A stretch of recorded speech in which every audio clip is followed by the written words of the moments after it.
الحمد لله نحمده ونستعينه ونستغفره ونؤمن به ونتوكل عليه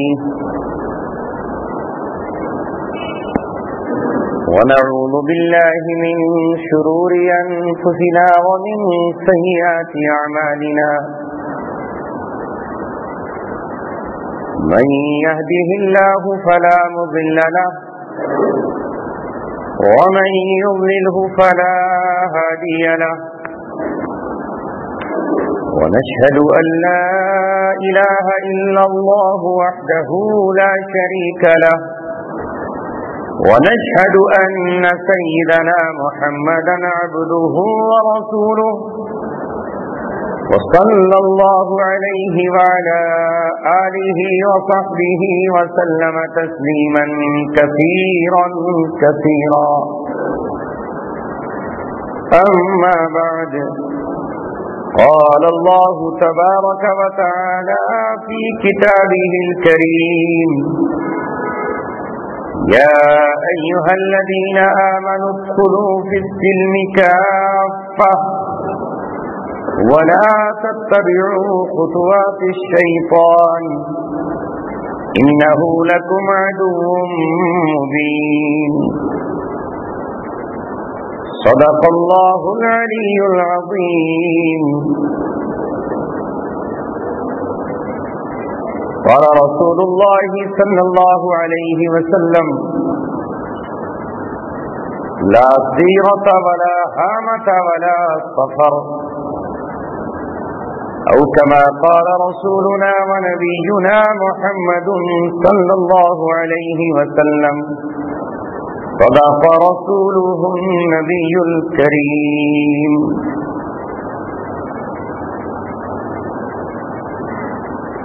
خیرت نے کہہ بھی دیا لا الہ تو کیا حاصل، دل و نگاہ مسلمان نہیں تو کچھ بھی نہیں.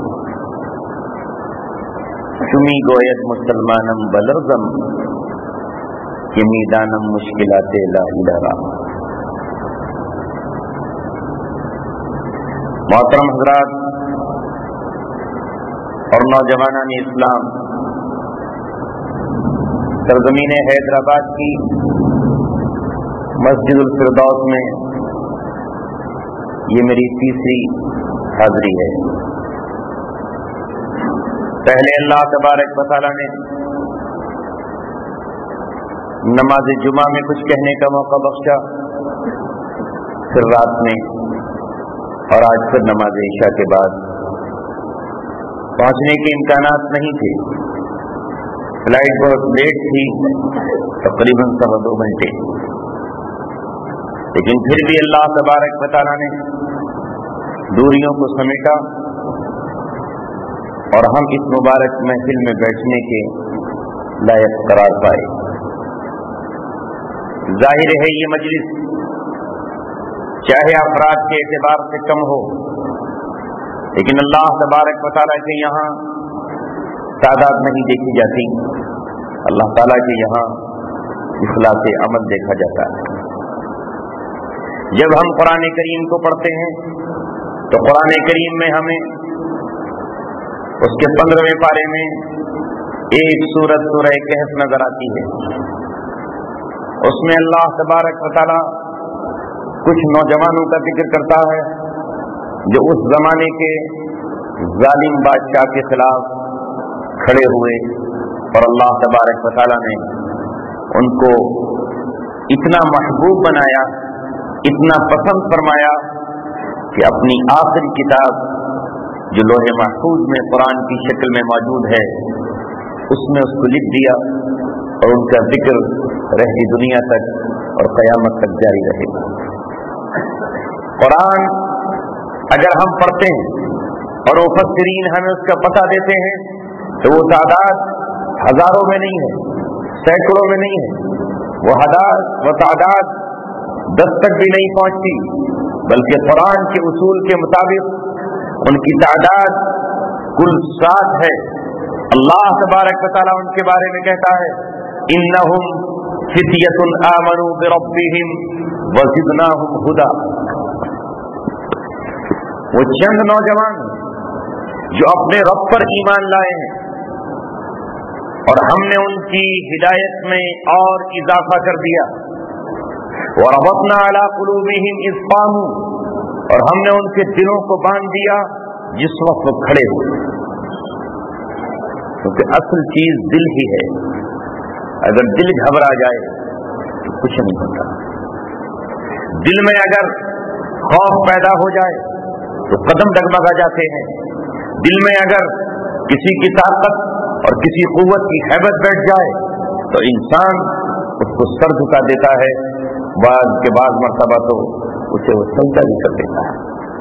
لیکن یہ نوجوان جن کی تعداد 7 ہے، 8واں ان کا کتا ہے، اللہ تبارک و تعالیٰ ان کا ذکر قرآن مقدس میں کرتا ہے، اور اللہ تبارک و تعالیٰ ان کے تذکرے کو اتنا محبوب فرماتا ہے کہ روئے زمین پر محمد رسول اللہ صلی اللہ علیہ وسلم نے بتایا کہ جس طرح وہ نوجوان ایک ایسے دور میں تھے جہاں کا بادشاہ ظالم تھا، جہاں کا بادشاہ کافر تھا، جہاں کا بادشاہ مشرک تھا، اور وہ ان کو اپنے قدموں پر جھکانا چاہتا تھا اور وہ اپنے قانون کو ان سے منوانا چاہتا تھا. لیکن یہ 7 الگ الگ گھرانوں کے لوگ ہیں، الگ الگ قبیلے کے لوگ ہیں. انہوں نے آپس میں یہ طے کیا کہ جان دے سکتے ہیں لیکن ہم اللہ تبارک و تعالیٰ کا دین نہیں چھوڑیں گے. اگر وہ ہمیں سولی پر چڑھائے تو ہم چڑھنے کے لیے تیار ہو جائیں گے. اگر بادشاہ ہمارے جسم کے ٹکڑے کرے تو ہم ٹکڑے بآسانی کرانے کے لیے تیار ہو جائیں گے. لیکن ہم اپنے رب کے کلمے کو نہیں چھوڑ سکتے ہیں. لہذا اللہ تبارک و تعالیٰ نے اس ظالم اور جابر بادشاہ سے ان کو نجات عطا فرمائی. محمد عربی صلی اللہ علیہ وسلم نے کہا، میری امت کا جو صاحب ایمان جمعے کے دن سورہ کہف کو پڑھ لے گا، اللہ تبارک و تعالیٰ قیامت کے قریب جو سب سے عظیم ترین فتنہ ہوگا، جو سب سے بڑا فتنہ ہوگا، جس کی قیادت دجال کر رہا ہوگا، اللہ اس مومن کو اس دجال کے فتنے سے بچا لے گا. یہ ہے تذکرہ ان اولیاء کرام کا جن کو قرآن نے اصحاب کہف کہا، اصحاب رقیم کہا. ان کے نام سے سورت اتاری. ہمیں قلت و کثرت پہ ہرگز نہیں جانا چاہیے. قرآن کہتا ہے کم من فئۃ قلیلۃ غلبت فئۃ کثیرۃ باذن اللہ. یہ کن لوگوں نے بات کہی تھی؟ یہ انہوں نے کہی تھی جو جالوت کے مقابلے پر نکلے تھے. اور جالوت اس زمانے کی ایک سپر پاور طاقت کا نام تھا جس نے بیت المقدس کو رون ڈالا تھا اور بنی اسرائیل کو برسوں سے غلام رکھا تھا، اور اس کے خلاف حرف کو بولنے کی کسی میں جرأت اور ہمت اور طاقت تک نہیں تھی. یہاں تک کہ جو لوگ اس سے مقابلے کے لیے قسمیں باندھ کھا کر گئے تھے، عہد و پیمان باندھ کر گئے تھے، نبی شمویل کے حکم اور اشارے پر گئے تھے، جن کا امیر اللہ تبارک و تعالیٰ نے متعین کیا تھا طالوت، قوم کی اکثریت نے نہر فرات پہ پانی پی کر صاف انکار کر دیا. لا طاقت لنا اليوم بجالوت وجنودہ. ہم جالوت کے لشکر سے لڑنے کی ہمت اور طاقت نہیں پاتے. نہر فرات پر ٹھہر گئے، ہزاروں تھے، یوں کہوں تو کہیں تو لاکھوں تھے. قیادت اللہ کی طرف سے متعین امیر کر رہا، جس کی نشانیاں بھی بتا دی گئی تھی. ساتھ میں وقت کا نبی شمویل علیہ السلام موجود ہے، لیکن ان کے ہوتے ہوئے اس قوم نے حوصلہ ہار دیا، ہمت توڑ دی اور ٹکا سا جواب دے دیا کہ ہم نہیں جا سکتے، تمہیں جانا ہے تو جاؤ. قرآن یہ جو کہتا ہے فلما برازوا، جب ظاہر ہوئے جالوت کا لشکر تو اس کے پاس اس زمانے کی ہر طرح کی اسلحے کی طاقت موجود تھی. وہ قوموں کو شکست پہ شکست دے کر آیا، لیکن انہی لوگوں میں 313 وہ فرق تھے. 313 کی جماعت وہ جماعت تھی جو اس کے اسلحے سے نہ ڈری، جو اس کے گھوڑوں اور ان کی ٹاپوں سے خوف زدہ نہیں ہوئی، بلکہ ان کا ایمان इतना मजबूत और वासिफ था कि अगर हमारी मौत इस मैदान में लिखी है तो इसी मैदान में आएगी, और नहीं लिखी है तो हरगिज नहीं आएगी। उन्होंने कही थी ये बात जिसे अल्लाह तबारक व तआला ने अपनी किताब के दूसरे पारे में नकल फरमाया, वक़ाल अल्लज़ीना यज़ुन्नूना अन्नहुम मुलाक़ुल्लाह। एक तरफ तो वो लाखों की तादाद थी जो ये कह रही थी ला ताक़ता लनल यौमा बिजालूत व जुनूदी, हम लश्कर से तालूत के और तालूत की फौज से नहीं टकरा सकते। और एक ये मुट्ठी भर गिरोह था जो ये कह रहा था कि अल्लाह तबारक व तआला से मुलाकात यकीनी है। कम मिन फ़िअतिन क़लीलतिन ग़लबत फ़िअतन कसीरतन बिइज़्निल्लाह। कि तारीख ने कितनी मर्तबा देखा है,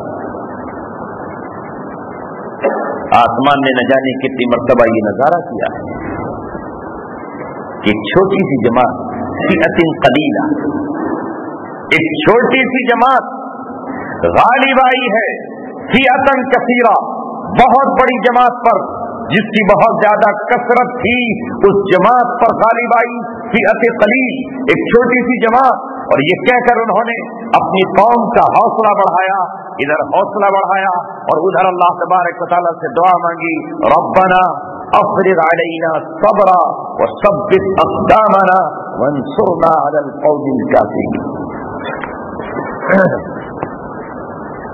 ऐ अल्लाह, हमारे ऊपर सब्र को उंडेल दे, जिसे हम पानी को उलट देते हैं। ऐ अल्लाह, सब्र को हमारे ऊपर उंडेल दे,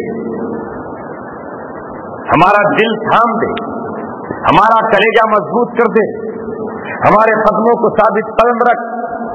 सब्बित अक़दामना, हम फरार न हो जाएं, हम भाग न जाएं, कदम उखड़ न जाएं, दिलों के हौसले टूट न जाएं। ऐ अल्लाह, हमें जमा दे। एक तरफ तू देख रहा है कि इतनी बड़ी ताकत और कुव्वत है और हम यहाँ कुल 313 अफराद खड़े हुए हैं। ऐ अल्लाह, तू हमें कुव्वत और ताकत भी अता फरमा। वंसुरना अलल क़ौमिल काफ़िरीन, ये तेरा इनकार करने वाली कौम है और हम तेरा इक़रार करने वाले बंदे हैं। कुरान की गवाही और अल्लाह की शहादत, फ़हज़मूहुम बिइज़्निल्लाह, उन्होंने उस लश्कर को शिकस्त दे दी अल्लाह के हुक्म से। कौन गालिब आया? 313। किस पर गालिब आए? वक्त के जालूत पर, जो उस जमाने का कहा जाए तो दज्जाल था, कहा जाए तो उस जमाने का वो शैतान था जिससे अपनी कुव्वत और ताकत पर नाज था। और कौन कौन निकली थी? जिनके बेटे जेलों में बंद थे, जिनके बूढ़े रोते रोते थक चुके थे, जिनकी माएं दुआएं करते करते अपने दामन को गीला करके मायूस हो चली थी। एक तरफ वो निहत्ती कौम थी जिसके पास न असलहा था, जिसके पास न हथियार थे, जिसके पास न फौज थी। असलहे का अंदाजा तो इसी से लगता है कि हजरत दाऊद अलैहिस्सलाम के पास सिर्फ गुलेल थी। गुलेल समझते नहीं? समझते तो कभी चोरियों का शिकार किया ही नहीं, तो समझेंगे क्या? कभी खेत में काम किया? नहीं किया। रस्सी की गोफन होती है, बली होती है, बीच में उसका ढेला रखा जाता है और उसको पकड़ के यूं घुमाया जाता है और फिर जब उसका एक तरह छोड़ दिया जाता है तो ढेला बहुत दूर चला जाता है। इस तरह से घुमाते। गुलेल इस तरह की चीज होती है, ये बिल्कुल यहाँ पर प्लास्टिक का वो लगा दिया जाता है, रबर, फिर उसको यूं खींचा जाता है, उसमें पत्ती रखी जाती है, फिर उसको फेंका जाता है, उससे परिंदे मर जाते हैं। इंसान तो खैर क्या मरेगा। गुलेल उस तरह बनती है, गोफन उस तरह बनती है। दाऊद अलैहिस्सलाम के पास तलवार भी नहीं है, ढाल भी नहीं है, वो गुलेल है जिसमें सिर्फ एक छोटा सा पत्थर आ सकता है, छोटी सी कंकरी आ सकती है, ज्यादा से ज्यादा इतनी मोटी आ सकती है। और मुकाबले पर जो बादशाह है वो हुक्मरान फौजों को लेकर आया। अल्लाह तबारक व तआला फरमा रहा है फ़हज़मूहुम बिइज़्निल्लाह, اللہ تبارک و تعالیٰ کے حکم اور اللہ کی اجازت سے انہوں نے اس لشکر کو جالوت کے شکل دے دی. کس نے؟ 313 نے. وقتل داؤد جالوت، اور داؤد علیہ السلام نے جالوت کا قتل کر دیا. ان کے جنرل کو، ان کے بادشاہ کو، ان کے کرنل کو، ان کے بہت بڑے غفار کو، جس کے نام سے دنیا کرتی تھی، کس نے ختم کیا؟ داؤد علیہ السلام نے. میں نے تفسیری روایات میں پڑھا ہے کہ داؤد علیہ السلام اپنے بھائیوں میں سب سے کمزور اور سب سے چھوٹے تھے. ان کے باپ انہیں جنگ میں بھی لے کر نہیں جا رہے تھے کہ تو جنگ کے قابل نہیں. جب اس نے آواز لگائی جالوت نے، حل من مبارزین، کون ہے میرے مقابلے پر آنے والا؟ تو حضرت داؤد آگے بڑھے جن کے ہاتھ میں غلیل تھی. تو جالوت مسکرایا، کہا تو کیا مجھے کتا سمجھ رہا ہے کہ کتے کو مار کے بھگا دے گا؟ تم اس سے مقابلہ کرے گا؟ تو میرے مقابلے کے لائق ہے کہاں؟ اپنے کسی بہادر کو، سپاہی کو بھیج جو میرا مقابلہ کرے.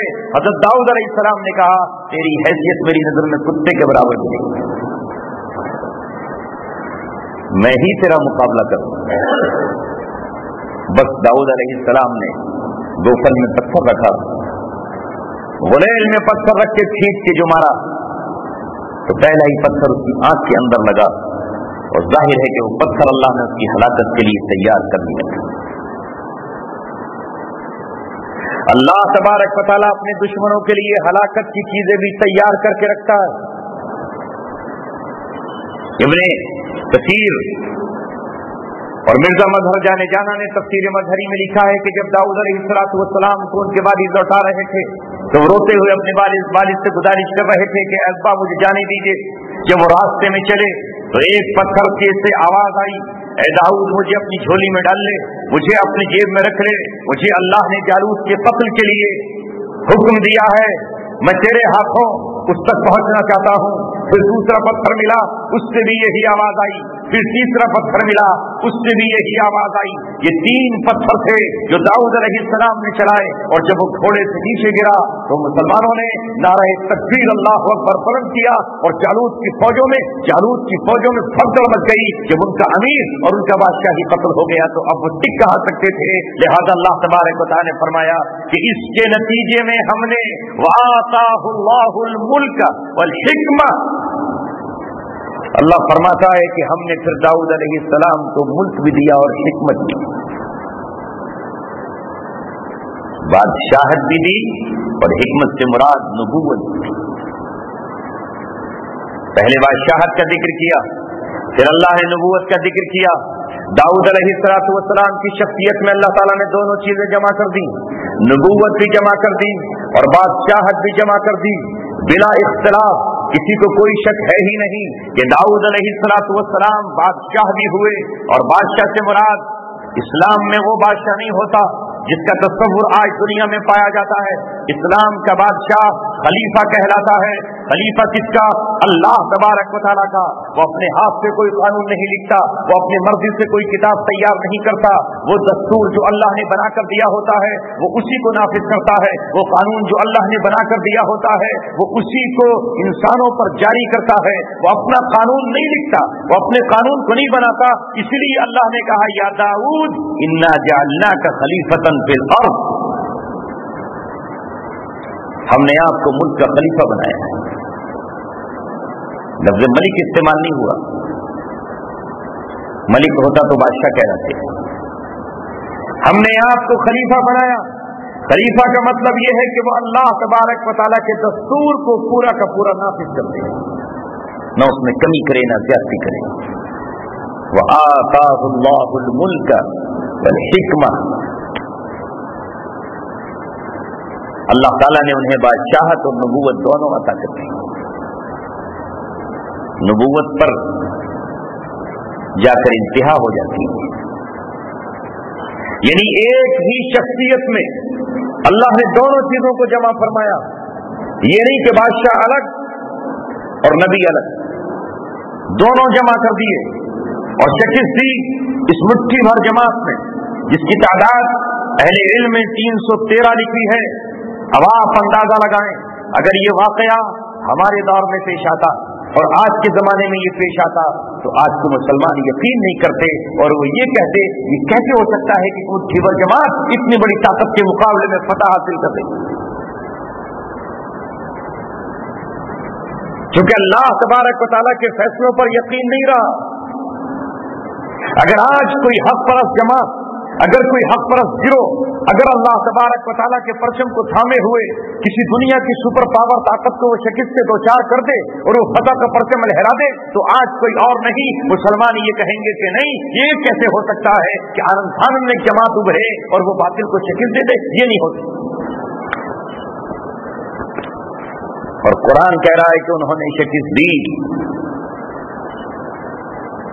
اور پھر آگے اللہ تبارک و تعالیٰ نے فرمایا وَلَوْلَا دَفْعُ اللَّهِ النَّاسَ بَعْضَهُمْ بِبَعْضٍ.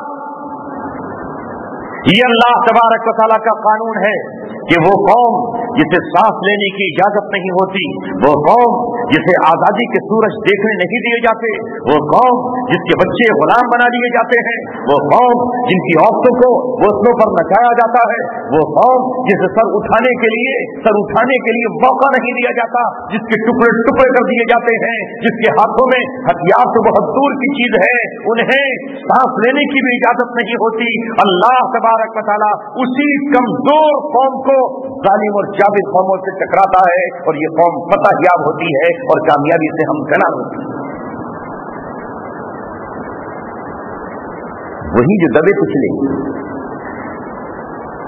انہی کو اللہ تبارک و تعالیٰ نکال کر لاتا ہے تاکہ اس باطل کا بھیجا نکال دے یہ جماعت، تاکہ اس باطل پر یہ حملہ آور ہو اور باطل کو صاف کر دے. اس لیے فرمایا وَلَوْلَا دَفْعُ اللَّهِ النَّاسَ بَعْضَهُمْ بِبَعْضٍ لَفَسَدَتِ الْأَرْضُ.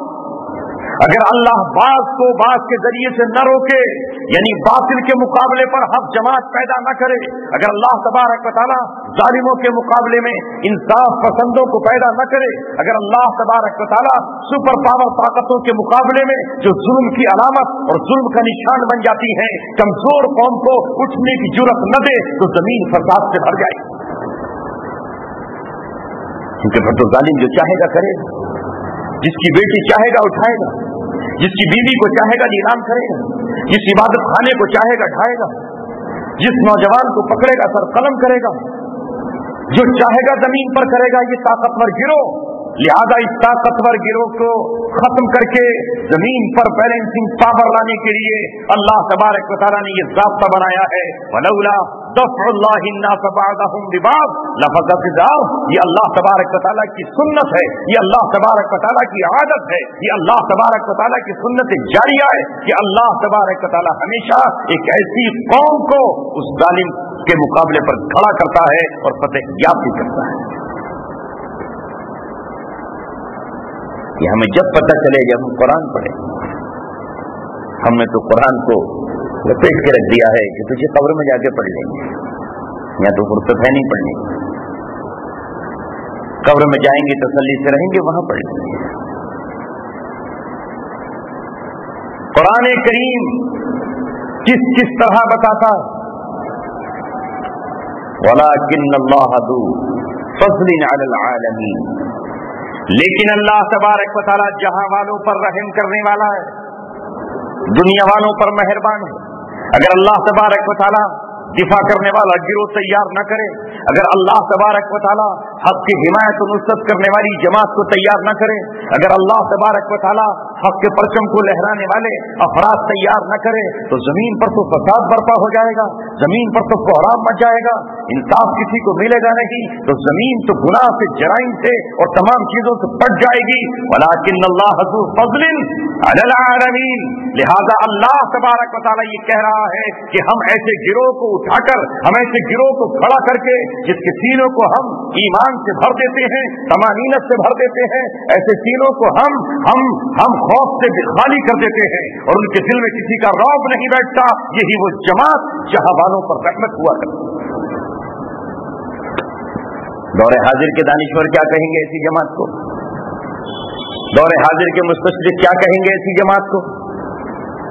دور حاضر کے قرآن سے دور رہنے والے مسلمان کیا کہیں گے ایسی جماعت کو کہ یہ جماعت کہاں سے تیار ہو گئی؟ شادی ہی کہا جائے گا تو رشتوں کا گروہ. ये कौन सा गिरोह खड़ा हो गया जो बातिल को ललकार रहा है? ये कौन सा गिरोह खड़ा हो गया जो बातिल के गिरेबान पर हाथ डालकर उसे उसकी औकात बता रहा है? ये कौन सा गिरोह खड़ा हो गया जो अनल हक का नारा लगा रहा है? ये कौन सा गिरोह खड़ा हो गया जो अल्लाह तबारक व तआला की ताकत का ऐलान कर रहा है? नहीं नहीं, ये तो फसादी हैं, फसादी हैं, फसादी हैं। और अल्लाह तबारक व तआला कह रहा है कि इसको खड़ा करना हमारी रहमत और हमारा फजल है। ये खड़े नहीं होंगे। खून पीने वाले शेर को लगाम लगाने के लिए तो न जाने कितने बच्चों को चीर फाड़ कर जाएगा। ये अगर उस भेड़िए के मुंह में लगाम नहीं लगाएंगे तो न जाने कितने मासूम बच्चों को उठाकर ले जाएगा। हम अपने फजल से हर दौर में ऐसे गिरोहों को खड़ा करते रहे और उठाते रहे, चाहे वो जालूत से मुकाबले पर निकलने वाली ये मुख्तसर सी जमात हो या फिरौन से मुकाबला करने वाला मूसा अलैहिस्सलाम का लश्कर हो।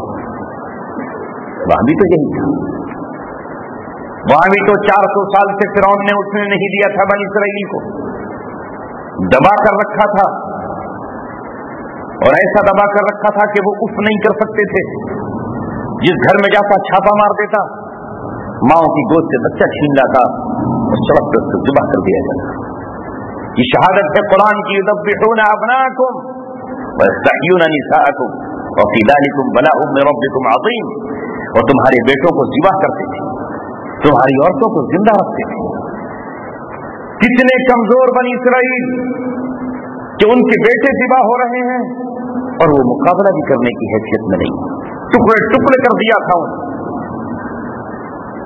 उन्हें टुकड़े टुकड़े कर दिया। फिर अल्लाह तबारक व तआला ने फैसला किया कि इस कौम को जो फिरौन की गुलामी की जंजीरें पहने हुए है, जिसकी जबान पर भी ताले लगा दिए गए हैं और जिसको चारों तरफ से घेर दिया गया, उस कौम को अल्लाह तबारक व तआला ने सरबलंदी का ऊंचा उठाने का फैसला किया। तो उसी कौम में अल्लाह तबारक व तआला ने सय्यदना मूसा अला नबीना व अलैहिस्सलातु वस्सलाम को शान जलाली के साथ मबऊस फरमाया और मूसा अलैहिस्सलातु वस्सलाम को अल्लाह ने जलाली कैफियत के साथ भेजा। बस उनका आना था कि कौम बनी इसराइल के दिन चमक उठे और उनकी रातें सुनहरी हो गई और मूसा अलैहिस्सलाम की क़यादत में अब एक नई कौम उभरी जिस कौम को बनी इसराइल कहा जाता है। और इस कौम ने अब फिरौन की आंखों में आंखें डालकर बात करना शुरू की। जो उरूज पर थे अल्लाह ताला ने उन्हें ज़वाल देने का फैसला किया और जो ज़वाल पर दिन थे उन्हें उरूज देने का फैसला किया। ये है अल्लाह तबारक व तआला की सुन्नत। फिर जब कोई कौम ऐसे जालिमों के खिलाफ उठ खड़ी होती है तो आओ कुरान को कुरान के अंदाज में पढ़ें, कुरान को कुरान की आयात से समझें, कुरान को सहाबा की सीरत और नबी पाक सल्लल्लाहु अलैहि वसल्लम के तरीके से समझें कि जब कोई कौम किसी जालिम के खिलाफ उठ खड़ी होती है तो फिर अल्लाह तबारक व तआला की वो मंजूर नजर बन जाती है। फिर वो अल्लाह तबारक व तआला की रहमतों का मजहर बन जाती है। फिर अल्लाह तबारक व तआला उस कौम को उन तोहफों से नवाजता है जो दुनिया की समझ में नहीं आते, जो इंसानों की समझ में नहीं आते, सिर्फ उनकी समझ में आ सकते हैं जो अल्लाह की गैबी ताकतों को जानते हैं, जो अल्लाह तबारक व तआला की सुन्नत का यकीन और इल्म रखते हैं। लिहाजा यही बनी इसराइल है। जब ये फिरौन के मुकाबले पर उठ खड़े हुए तो अल्लाह तबारक व तआला ने इस कौम के लिए समंदर को फाड़ करके रास्ते बनाए कि नहीं? दौर आज का होता तो क्या कहते लोग? शायद उस जमाने में भी लोगों ने कही होगी ये बात कि मूसा अलैहिस्सलाम तो फिरौन ही के परवरदा हैं, उन्हीं की खड़ी हुई जमात है ये।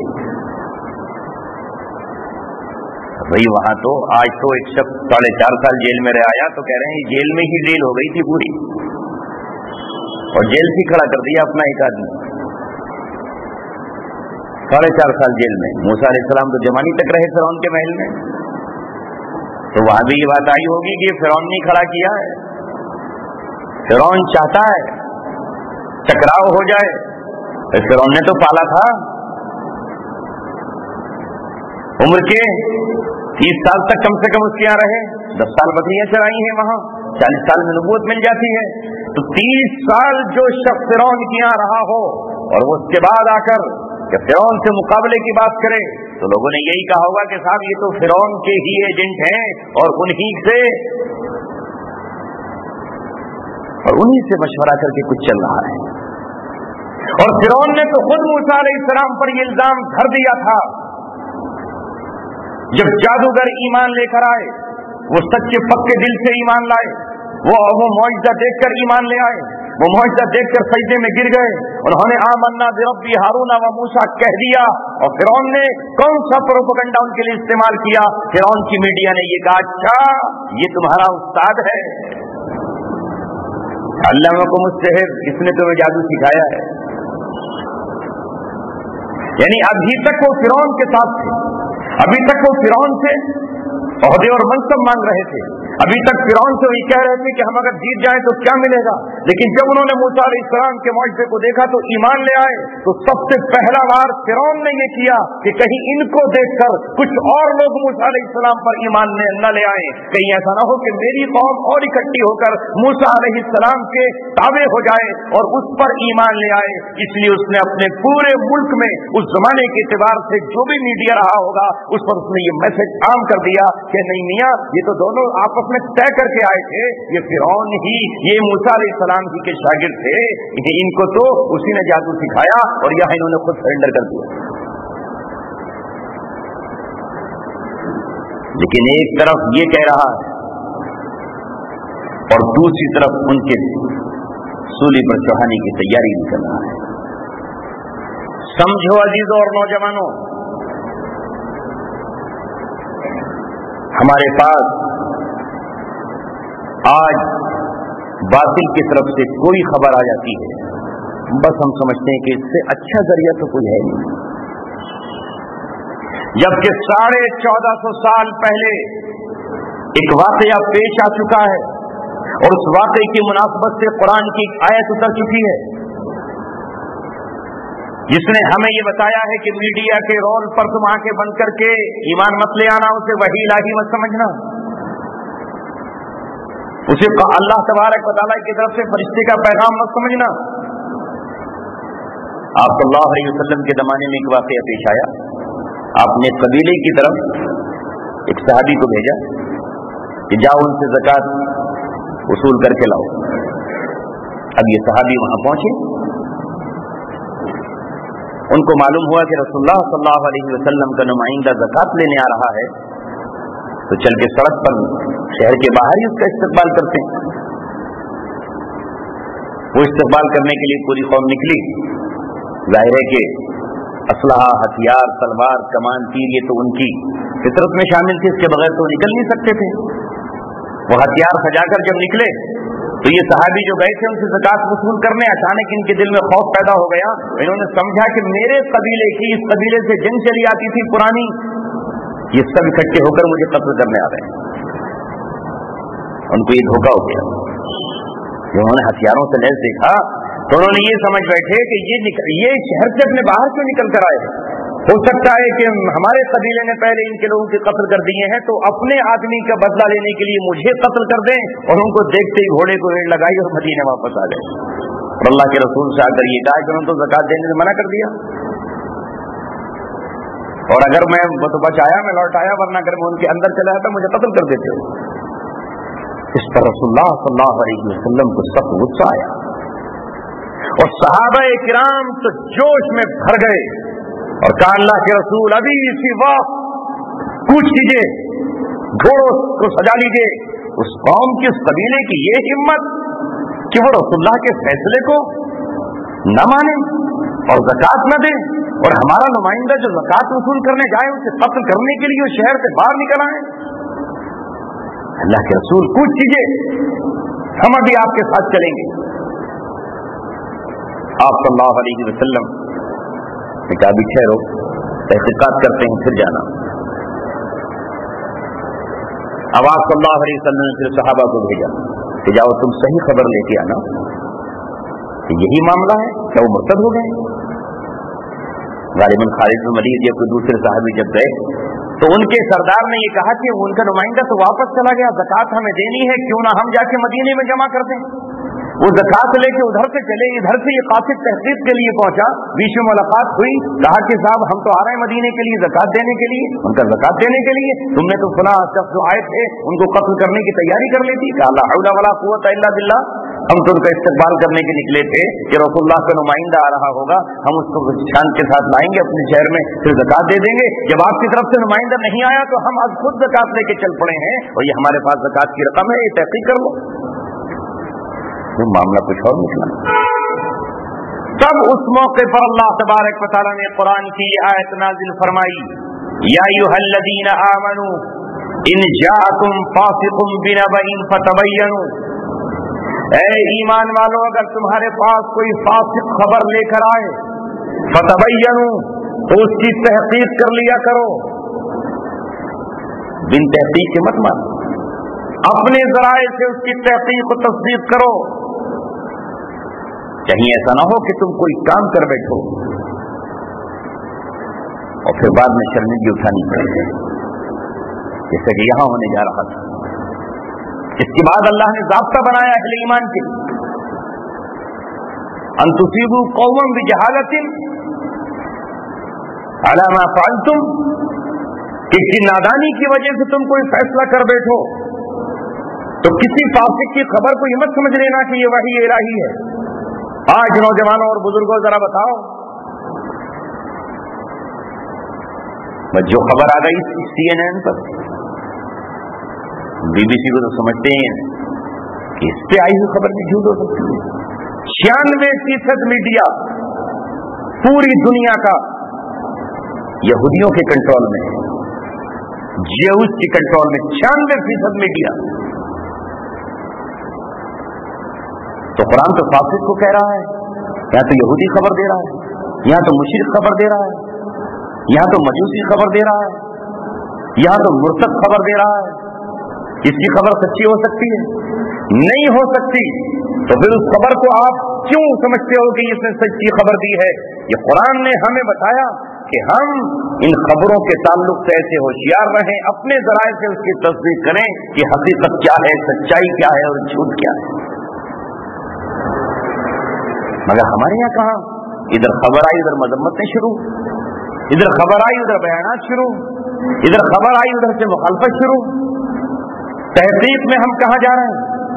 तो मैं ये अर्ज कर रहा था आपसे कि अल्लाह तबारक व तआला उस कौम को, कि जो कौम उन लोगों की खिलाफत खड़ी होती है जो जमीन पर अना रब्बुकुमुल आला का नारा लगाते हैं, तो फिर अल्लाह तबारक व तआला उनके लिए समंदरों को भी मुस्तग़फ़र कर देता है। जब अल्लाह ने माजी में अपने असहाब के लिए ये वाक़यात सादिर किए हैं, तो मौजूदा हालात में मुहम्मद रसूलुल्लाह की उम्मत अगर किसी जालिम को चैलेंज करने के लिए और किसी फिरौन को ललकारने के लिए उठ खड़ी होगी तो उसके लिए अल्लाह की मदद क्यों नहीं आई? क्यों नहीं आएगी अल्लाह तबारक व तआला की मदद? क्या मदद का वादा सिर्फ रसूलों के साथ है? क्या मदद का वादा सिर्फ सहाबा के साथ था? क्या मदद का वादा सिर्फ ताबईन के साथ था? नहीं। जब हम कुरान पढ़ते हैं तो अल्लाह कहता है वकान हक्कन अलैना नस्रुल मुमिनीन, मोमिनीन की मदद हमारे ऊपर फर्ज है, हमने लिख लिया। अल्लाह पर हालांकि कोई चीज फर्ज नहीं है, लेकिन अल्लाह ने अपने ऊपर लिख लिया है कि मैं मोमिनीन की मदद करूंगा। वकान हक्कन अलैना नस्रुल मुमिनीन, मुझ पर हक है, मुझ पर लाजिम है, मुझ पर जिम्मेदारी है। जब अल्लाह ने लिख लिया है और अल्लाह ने ये कहा है, तो आप ये बताओ कि क्या अल्लाह अपने वादे को पूरा नहीं करेगा? क्या अल्लाह ताला अपने वादे की खिलाफ वर्जी करेगा? क्या अल्लाह तबारक व तआला अपने कौल में सच्चा नहीं है? क्या अल्लाह तबारक व तआला से सच्चा कोई और हो सकता है? जब नहीं हो सकता, अल्लाह का वादा सच्चा है, तो रूए जमीन के किसी टुकड़े पर अगर कोई जमात ये साबित कर देती है कि वो वाकई मोमिन है, वो अल्लाह ताला के अलावा किसी और से नहीं डरती, वो अल्लाह तबारक व तआला के अलावा किसी और का खौफ नहीं खाती, तो कुछ न हो उसके पास, अल्लाह ताला उसकी मदद करके दिखाए। दुनिया कहेगी मदद कहां से हो रही है? ये टेक्निक कहां से आ रही है? इन्हें तरबियत कौन दे रहा है? ये जो बदर में निकले थे 313, ये तो खाली हाथ थे। ये 313 खाली हाथ थे कि नहीं? 6 लोगों के पास तलवारें थी। सीरत में जो हमने पढ़ा تو 313 में 6 निकाल दीजिए, कितने बचे? 307। तो 307 तो खाली हाथ है वहां, और 1000 वहां फुल कुव्वत और फुल ताकत में है। यहां 313 सिर्फ खाली हाथ है, कुछ भी नहीं है। ज्यादा से ज्यादा पत्थर उठा लिए होंगे, और जब भाई नहीं कुछ तो क्या करेंगे? ज्यादा से ज्यादा खजूर के दरख्त की टहनियां तोड़ ली होंगी। फिर ये 313 जब फातेह बनकर लौटते हैं, और जब ये 313 70 को गिरफ्तार करके लौटते हैं, तो क्या उस वक्त की दुनिया अंगूठ बदंदा ना रही होगी? क्या आखिर ये 313 कैसे गालिब आए? यहां तो हम मानते हैं कि अल्लाह की मदद आई। जब अल्लाह की मदद उन 313 के लिए आई थी, और जब 313 के लिए मदद जालूत के मुकाबले पर आई, तो जब इमाम मेहदी के साथ 313 निकलेंगे तो अल्लाह की मदद नहीं आएगी। यहां हमारी नजर बातिल पर और बातिल हुक्मरानों पर जाती है, और हम ये समझते हैं कि शायद हमने भी ये तस्लीम कर लिया है कि जमीन का पत्ता इन दुनिया के हुक्मरानों के बगैर नहीं हिलता, हालांकि कुरान कहता है कि कोई पत्ता अल्लाह के हुक्म के बगैर नहीं हिलता। ये है गौर करने का मकाम, ये है गौर करने की बातें। अल्लाह तबारक व तआला ने बद्र में फतह अता फरमाई, 70 को गिरफ्तार किया गया। हजरत अब्बास के बारे में आता है, उनको किसने गिरफ्तार किया मालूम? हाफिज जी ने, हाफिज साहब ने गिरफ्तार किया उनको। कौन थे हाफिज साहब? ये कौन थे कुरान के मौलाना मौलवी? अब्दुल्ला बिन मसूद, जो अपने कद के एतबार से बहुत छोटे थे, अपने कद के एतबार से बहुत छोटे थे, और हजरत अब्बास अपने कद के एतबार से सबसे चौड़े चकले थे। जब उनका कुर्ता जंग में फट गया था, अल्लाह के रसूल ने कैदी होने की हैसियत में उनके लिए कुर्ता मांगा, तो पूरे मदीने में किसी का कुर्ता ऐसा नहीं था जो हजरत अब्बास के आ जाता। सिर्फ अब्दुल्ला बिन उबई उनकी हाइट का था, जो मुनाफिकों का सरदार था, उसने कुर्ता दिया, वो हजरत अब्बास ने पहना। तो एक तरफ एक छोटा सा आदमी, और एक तरफ इतना लहीम शहीम आदमी की अगर थप्पड़ मारे तो वो आदमी दूर चला जाए, और वो गिरफ्तार करके ला रहा है। तो लोगों ने जो साथ में कैदी थे, उनके साथियों ने उनकी मजाक उड़ाई कि भाई मुझे तो फलां ने पकड़ा, मुझे तो अली ने गिरफ्तार कर लिया, मुझे तो उमर इब्न खत्ताब ने पकड़ लिया, या मुझे तो फलां ने पकड़ा। भाई तू इस अब्दुल्ला बिन मसूद के हाथों गिरफ्तार हो गए, तुम्हारा इनका क्या जोड़? तो हजरत अब्बास ने ये बात कही कि ये बेचारे मुझे क्या पकड़ते, ये जब मेरे करीब आए और इन्होंने कहा कि हथियार डाल दे, तो इनके सामने खड़े हुए मैंने किसी एक ऐसे शख्स को देखा जो सफेद वर्दी में था और उसके हाथ में नंगी शमशीर थी, और उसने कहा कि तलवार फेंक दे और गिरफ्तारी के लिए तैयार हो जा, वरना मैं तेरा सर अभी कलम किए देगा। ये गैबी ताकत थी, अल्लाह ने उसको चाहा बद्र में दिखा दी और हुनैन में नहीं दिखाई। वहां दिखा दी नजरों से और हुनैन में नहीं दिखाई। फिर फरमाया अल्लाह ने, वअय्यदहु बिजुनूदिन लम तरौहा, हमने ऐसे लश्कर से मदद की है कि जिसे तुम देख नहीं रहे थे, वो फरिश्तों का लश्कर। अब आज फरिश्तों पर तो आज के दौर में लोगों का ईमान है नहीं, तो कल आया करते थे, आज थोड़ी आ जाएंगे। आज भी अल्लाह तबारक व तआला के फरिश्ते नुसरत को आएंगे। अरे अल्लामा इकबाल जैसा बैरिस्टर समझा गया इस उम्मत को, लेकिन हमारी समझ में नहीं आ रहा कुरान पढ़ने वालों की। अल्लामा इकबाल समझा गए, फजाए बद्र पैदा कर, फरिश्ते तेरी नुसरत को उतर सकते हैं गर्दों से, कतार अंदर कतार अभी। आपने नाम सुना होगा पीर जुल्फकार साहब का, बहुत मशहूर शख्सियत है मौजूदा दौर में। उन्होंने अपनी किसी किताब में लिखा है, अपनी किसी स्पीच में ये बात कही है जो मैंने पढ़ी है, और ये बात उनकी मुहक्कक होगी कि बद्र में जो फरिश्ते उतरे थे मदद के लिए, वो आसमान से वापस नहीं जाएंगे। वो यही जमीन पर है, इसी इंतजार में है कि कौन है जो फजाए बद्र पैदा करे, कौन है जो बदरीन सहाबा की सुन्नत पर अमल करते हुए तन्हे तन्हा और खाली हाथ इबलीस और शैतान के लश्कर के मुकाबले में खड़ा हो जाए। जहां उन्हें ये गिरोह नजर आएगा, जिस जमाने में नजर आएगा, जिस शहर और इलाके और जिस खित्ते में नजर आएगा, वो फरिश्ते कल की तरह आज भी वहां मदद के लिए पहुंचे। अल्लामा इकबाल ईमान की कैफियत को बयान करते हुए कहते हैं कि तुम ये क्यों समझते हो कि कल की आग जो है वो इब्राहिम अलैहिस्सलाम के लिए ठंडी हुई थी। इब्राहिम की मिल्लत पर चलते हुए फर्जंद इब्राहिम कोई भी आज अगर वो ईमानी कैफियत पैदा कर लेगा, आज भी हो जो इब्राहिम का ईमा पैदा आज कर सकती है अंदाजे गुलिस्ता पैदा। वो ईमान तो हो इब्राहिम जैसा कि किसी ताकत से न डरे, किसी वास्ते को कबूल न करे, किसी से मदद की गुहार न लगाए, किसी के सामने भीख न मांगे। आज भी हो जो इब्राहिम का ईमा पैदा आज कर सकती है अंदाजे गुलिस्ता पैदा। अगर कल इब्राहिम मुवहिद के लिए आग ठंडी हुई थी तो आज भी औलाद इब्राहिम के लिए आग ठंडी होगी। कहते हैं आग है, नमरूद है, आग है, नमरूद है, औलाद इब्राहिम है। आज भी वही है मंजर, लेकिन इस आजमाइश पर जो ये साबित कर दे कि सिर्फ अल्लाह तबारक व तआला के अलावा हम किसी से खौफ नहीं खा सकते, तो आज भी आग गुलिस्तां बनेगी।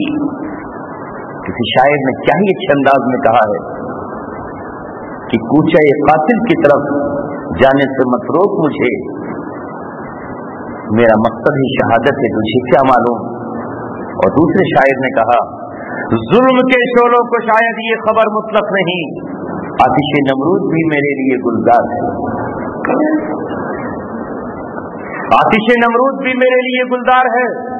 सूरह वस्समाई ज़ातिल बुरूज में अल्लाह तबारक व तआला ने दीन ईसाई पर चलने वाली एक जमात का तज़किरा किया जो हजरत ईसा अलैहिस्सलाम के जमाने के बाद का वाकया है कि एक बादशाह के जमाने में जो काफिर और मुशरिक था, एक मुसलमानों का छोटा सा गिरोह ईमान ले आया, उनके लिए खंदकें खोदी गई और उन खंदकों में उन्हें डाला जाने लगा, एक एक करके उनको धकेला जाने लगा। मुफस्सिरीन ने ये वाकया लिखा है कि एक औरत की गोद में उसका मासूम बच्चा था, वो अपने बच्चे को देख के रोने लगती, उसकी भक्त हिचकियां बन जाती, वो सोचती काश मैं मर जाती लेकिन मेरे बच्चे भी बच्चा बच जाता। जब बच्चे ने ये कैफियत देखी तो अल्लाह ताला ने करामात के तौर पर उस बच्चे को ज़बान अता फरमाई। वो मासूम था, उसकी निगाहों से दिखाया कि ये शब्द जा रहे हैं आग में, ये आग कहाँ है, ये तो अंगारे नहीं, ये तो फूल है, ये तो बाग व बहार है। लिहाजा उस बच्चे ने अपनी माँ से कहा है माँ तेरी आंखों से ये शोले दिख रहे हैं लेकिन मेरी आंखें इन्हें गुलजार और फूल देख रही हैं, देर न कर मुझे गोद में लेकर के इसमें कूद जा। जिससे अल्लाह तबारक व तआला ने कहा वमा नक़मू मिनहुम इल्ला अन युमिनू बिल्लाहिल अज़ीज़िल हमीद। कोई जुर्म नहीं था इनका, नहीं इनसे इंतकाम लिया गया। नक़मू बना है, नक़मू से बना है इंतकाम, वही लफ्ज़ है ना इंतकाम में भी और नक़मू में। नक़मू नहीं इनसे इंतकाम लिया गया मगर सिर्फ इस बात का इल्ला अन युमिनू बिल्लाहिल अज़ीज़िल हमीद, ये अल्लाह अजीज और हमीद पर ईमान लाए। आग के दरिया में झोंका गया लेकिन अल्लाह तबारक व तआला ने उनकी रूह को उसमें पहुंचने से पहले ही कब्ज़ किया। बस मेरे साथियों लोग बहुत मुख्तसर से वक्त में मुख्तसर नसीहत की जा सकती है। एक तो ये कि ये आप जहनों में तय कर लें कि अल्लाह तबारक व तआला की नुसरत और मदद आज भी सच्चे पक्के हकीकी मुसलमानों के लिए आएगी। ये मत समझिए कि नहीं आ सकती। तो ये ना समझे कि अमेरिका सूरज को कहेगा निकल तो वो निकलेगा, और जब अमेरिका सूरज को कहेगा डूब तो डूब जाएगा, वो इतना बड़ा वली नहीं है। یہ اختیار تو اللہ نے نبیوں تک کو بھی نہیں دی ہے جو اپنے اشارے سے سورج کو ڈبو دے اور اشارے سے لے آئے. لیکن آج کا مسلمان کیا سمجھتا ہے کہ امریکہ جو چاہتا ہے وہ کرتا ہے, وہ کبھی اس کو کھڑا کر دیتا ہے, کبھی اس کو کھڑا کر دیتا ہے, وہی سب کچھ کر رہا ہے. یعنی اللہ تبارک و تعالیٰ تو نعوذ باللہ تھک کے بیٹھ گیا, اللہ تبارک و تعالیٰ کچھ نہیں کرے گا, جبکہ اللہ کہہ رہا ہے انہم یکیدون کیدا واکید کیدا, اگر وہ چالیں چلتے ہیں تو میں بھی چال چلتا ہوں. ویمکرون ویمکر اللہ, وہ اگر مکر کرتے ہیں تو میں ان کے مکر کے مقابلے میں تدبیریں کرتا ہوں. واللہ خیر الماکرین, اور اللہ تبارک و تعالیٰ سب سے بہترین چال چلنے والا ہے. اللہ تبارک و تعالیٰ نے تو شیطان کے مکر کو کہا ان کید الشیطان کان ضعیفا, شیطان کا مکر تو کمزور ہے. ان کے مکر کو اللہ تبارک و تعالیٰ نے مکڑی کا جالا قرار دیا ہے. تارے عنکبوت, مکڑی کا جالا تو دیکھا آپ نے نہیں؟ تو شاید دیکھا ہوگا, نہیں وہ تو دیکھا ہوگا. کتنا باریک جالا ہوتا ہے, کتنا گھنا ہوتا ہے, کیسی کاریگری ہوتی ہے. اور کس لیے بناتی ہے یہ مکڑی؟ اپنے دفاع کے لیے, کہ کوئی اس کے گھر تک نہ آئے, کوئی اس کے گھر تک نہ پہنچ جائے. اتنا بہترین جال, اتنی بہترین چالیں چلتی ہے, کبھی ادھر کبھی ادھر, کبھی ادھر کبھی ادھر. اس چالے کو دیکھو تو حیرت ہو جائے. اتنی ایسا جال بن دیتی ہے کہ وہ سمجھتی ہے کہ مجھ تک کون پہنچے گا, ویسے تو اتنی دیواریں قائم کرتی ہیں, لہذا میں سیف اور بالکل سیکور رہوں گی, مجھ تک کون پہنچے گا. اللہ تبارک و تعالیٰ نے کافروں اور شیطان کی چالوں کو مکڑی کا جالا قرار دیا ہے. وہ اسی جال میں پھنس کے مر جاتی, خود بھی باہر نہیں نکل پاتی, اپنے ہی جال میں پھنس جاتی ہے. وَإِنَّ أَوْهَنَ الْبُيُوتِ لَبَيْتُ الْعَنكَبُوتِ, سب سے کمزور گھر کس کا؟ مکڑی کا. ایک انگلیوں لگاؤ ختم, ایک جھاڑو کی سیخ ایک لگائیے ختم. لہذا ان چالوں کو جنہیں آج دنیا سمجھتی ہے کہ باطل نے اتنی چالیں چل رکھی ہیں, یہ سب کچھ ہے, لیکن اہل ایمان کا ایک قدم, اہل ایمان کا مضبوط اور طاقتور ایک ہاتھ ان کے تمام جالوں کو ختم کر دیتا ہے.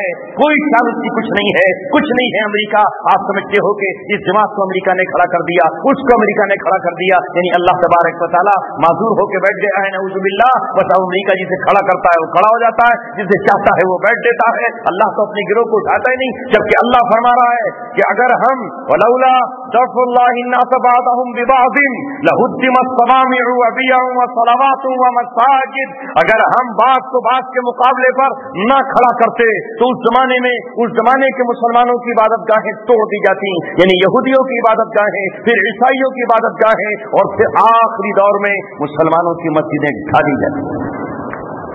لیکن ہم جب اپنے گروہ کو کھڑا کر دیتے ہیں تو پھر کون ہے جو مسجدوں تک آئے؟ پھر جس کی ماں نے دودھ پلایا ہے جو مسجد کو منہدم کر دے, اللہ تبارک و تعالیٰ کھڑا کرتا ہے. ماضی قریب سے سبق کیوں نہیں لیتے؟ جو قرآن نے کہا ہے اس پر عمل کرتے ہوئے شیطان کی فوجیں رشیا سے چلی, 1917 میں اس کی سٹارٹنگ ہوئی, اور مسجدوں کو ڈھاتے ہوئے Turkmenistan, Azerbaijan, Kazakhstan, Armenia, Chechnya, شیشان, ان تمام علاقوں پر چلے اور مسجدوں کو انہوں نے ڈھا دیا. اور وہ یہ کہتے تھے کہ دنیا کی سب سے پہلی مسجد, فرسٹ مسجد, فرسٹ ہاؤس اللہ تبارک و تعالیٰ کا, اسے بھی ہم ڈھائیں گے, یعنی بیت اللہ کو بھی وہ ڈھانے کے لیے چلے تھے. لیکن جب افغانستان کی وادی میں آئے تو اللہ تبارک و تعالیٰ نے اپنی سنت کے مطابق ایک ایسے گروہ کو کھڑا کر دیا جس کے بارے میں کہا ولولا دفع اللہ الناس بعضهم ببعض, یہ جماعت کھڑی ہوئی اور اس نے روس کے چھکے چھڑا دیے اور باقی تمام دنیا کی مسجدوں کو تحفظ عطا کر دیا.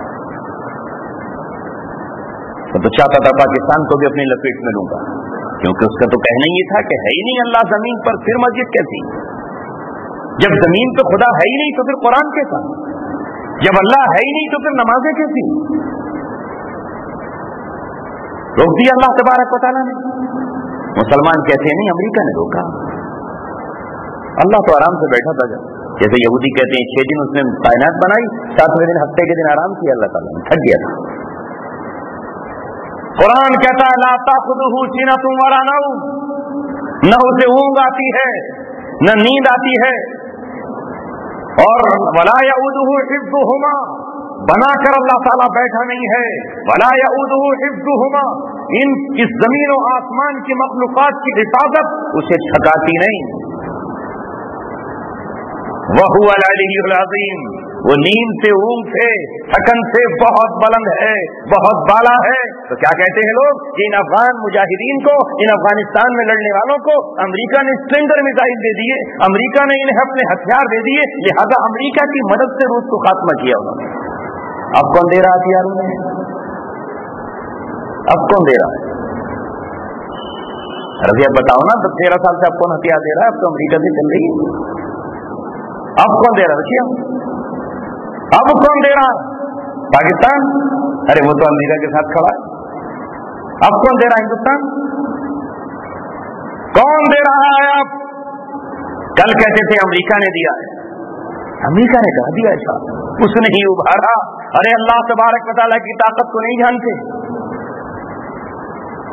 جب وہاں سے خلافت کا بیڑا اٹھا تو ساری دنیا کہہ رہی ہے یہ کہاں سے اٹھ کھڑے ہوئے, یہ مولوی تو ان کے پاس کچھ نہیں تھا, یہ تو کل تک مدرسوں میں پڑھتے تھے, ان کا امیر تو اس کے پاس کچھ نہیں تھا, پھٹی ہوئی چادریں ہیں اس کے پاس, کون دے رہا, یہ کہاں سے آ گئے؟ نہیں ہونا ہو وہاں سے ان کو کچھ نہ کچھ آ رہا ہوگا. میں آج پوچھ رہا ہوں, سوال کر رہا ہوں کہ اب جو 13 سال سے جنگ ہو رہی ہے, کل تو روس کو تباہ کرنے کے لیے امریکہ پشت پر بیٹھا ہوا تھا, آج کون دے رہا ہے؟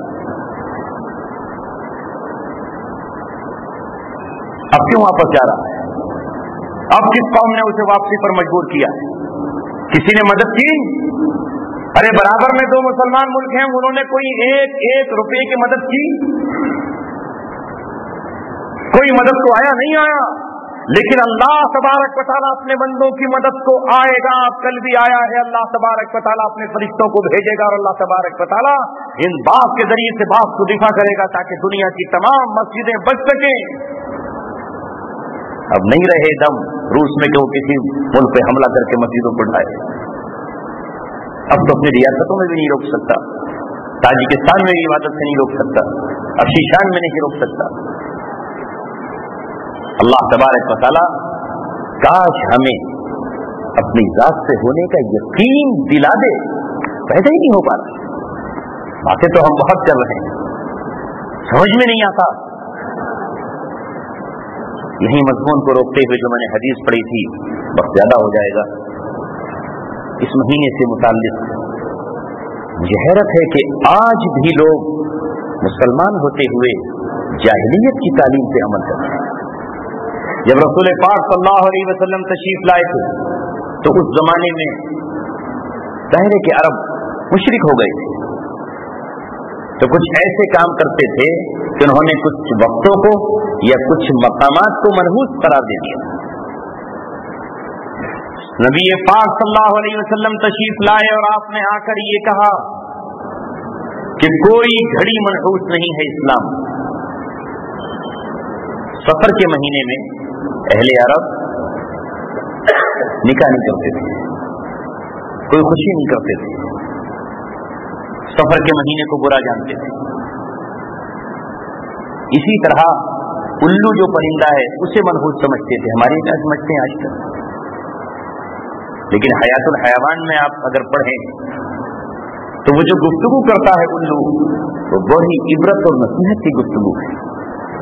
وہ کہتے ہیں جہاں وہ بیٹھتا ہے وہاں ویرانہ ہو جاتا ہے, وہ ویرانے ہی میں جا کے بیٹھتا ہے, اور وہاں بیٹھ کے جو اپنی بولی بولتا ہے تو ان سے کہتا ہے کہاں ہیں تمہارے وہ ٹھاٹ باٹ جن بلڈنگوں میں تم رہتے تھے, کہاں ہے تمہاری وہ مونچھیں جن پہ شراب جلتے تھے, کہاں ہے تمہارے وہ شاہی محل جن میں تم عیش و عشرت کرتے تھے. وہ بیٹھ کے انہیں پکارتا ہے, وہ خود بیٹھتا ہے ویرانوں پر جا کر کے, حسرت انہیں یاد دلاتا ہے کہ لوگوں دیکھو یہ ہے وہ جسے 1000 داستان کہا جاتا ہے, 1000 بولیوں میں سمجھاتا ہے, کبھی آواز بدل لیتا ہے. کوئی نحوست نہیں ہے اس پرندے میں. کس نے کہا؟ میں نہیں کہہ رہا, رسول اللہ صلی اللہ علیہ وسلم نے فرمایا لا سیرتا ولا حامتا ولا سفر. نہ الو پرندے میں منحوسیت ہے, نہ سفر کا مہینہ منحوس ہے, اور نہ پرندے اڑانے میں کوئی منحوسیت ہے. عرب کیا کرتے تھے؟ کسی کام کو نکلتے تو پرندہ کبوتر پالتے یا کوئی اور پرندہ, اسے پھر اڑاتے. اگر وہ دائیں طرف اڑ جاتا تو کہتے آج کا دن ٹھیک ہے, और अगर बाईं तरफ उड़ जाता तो कहते आज ये काम नहीं करना। इस रस्म को, इस चीज को रसूलुल्लाह सल्लल्लाहु अलैहि वसल्लम ने तोड़ा। अरे परिंदे का मूड है, वो जिधर चाहे उड़ जाए, तो सीधा भी उड़ सकता है, और क्या करेंगे आप? ये चीजें मुशरिकों से आई, क्योंकि शिर्क में ये चीजें शैतान दाखिल करता है। शैतान यही तो चाहता है कि आप अल्लाह तबारक व तआला को छोड़कर दुनिया से पूछें कि अब क्या हो रहा है। जैसे हमारे यहाँ पंडितों ने शुरू कर रखा है कि साहब फुला वक्त पे आपका निकाह नहीं हो सकता, हमें महूरत जरा देखना पड़ेगा, फिर ये करना पड़ेगा, उस टाइम पे फिर आपके हम बंधन बांधेंगे, तब जाके आप सक्सेस होंगे। इस्लाम में कुछ भी नहीं, कुछ नहीं। तो तीनों बातें नबी पाक सल्लल्लाहु अलैहि वसल्लम ने फरमाई। कोई परिंदा नहीं उड़ाए, शुरू करो अल्लाह तबारक व तआला के नाम।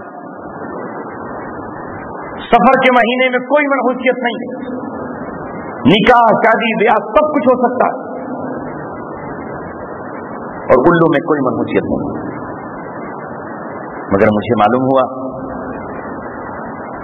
कि आज भी मुसलमान सफर के महीने में निकाह को नापसंद करते, खुशी नहीं करते।